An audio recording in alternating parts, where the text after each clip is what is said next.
All right, here we go, back into it now. Michigan News Source is my go-to for all sorts of anything Michigan-related news, and should be for you as well. It's Michigan stories, it's national stories oftentimes, when you got things going on like Goshen and the Chinese trying to build plants here in America. A fair amount of debate right now as to whether or not Donald Trump and Kamala Harris will actually meet for a debate in Grand Rapids. I believe it's September the 25th. Yesterday on Truth Social, Trump put out 3 dates. He said they'll be in Pennsylvania twice.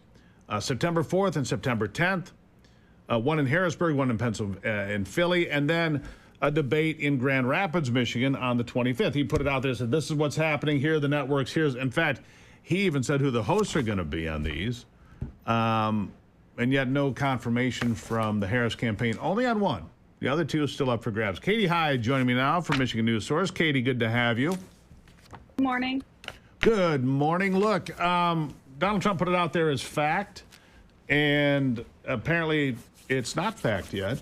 We haven't heard from the Harris campaign, but it's interesting that he puts out, for example, in Grand Rapids, Lester Holt will be the moderator for the debate in Grand Rapids. Sounds pretty damn sure about it, but He's put out a lot of specifics. Yes, he did. And the Harris campaign hasn't responded. They said they've only agreed to the one debate on September 10th.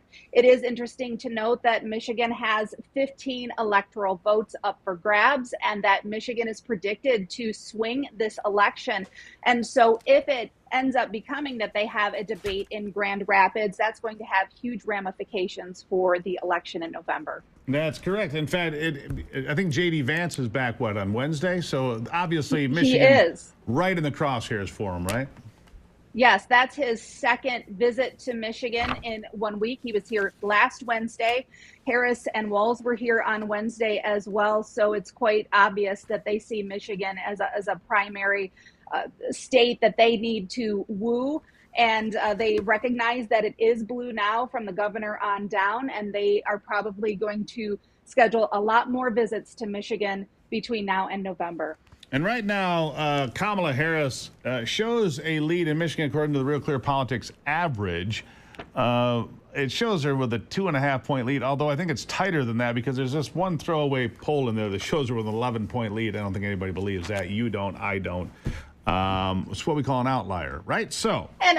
And a lot of things can happen between now and November. It's a couple of months, but it might as well be a couple of years. You know how the news cycle changes within 12 hours, let alone a couple of months. And so I don't know as if the average American or Michigander really care about polls right now, or the numbers of people that are coming to these Harris rallies, because they've talked about all these tens of thousands of people coming. I believe from what I'm hearing is people want to hear them talk about the issues that are impacting their lives, how much they're paying for groceries, how much they're paying for gas, for small business owners here in Michigan, how difficult it is to start and continue a small business, especially now with these minimum wage and tip mandates coming down in February in Michigan. And so I think that so-called honeymoon period with Harris will wear off. People are going to want to hear how their lives are going to be better over the next 4 years with either of these candidates. Yeah, you wonder because, the Democrats obviously have a lot of money. And, of course, they can support a lot of ads. Now, I've heard people say they're not seeing a lot of ads. I'm seeing ads for both sides all the time. I don't know what's on your TV, Katie, but I'm seeing Harris ads. I'm seeing Trump ads. And it's August. We're going to get pounded with these things, I'm pretty sure. I'm seeing them on YouTube, the Trump ads primarily. Well, there you go. Right. Well, YouTube. I have young kids. Please don't judge me. I'm not. All right.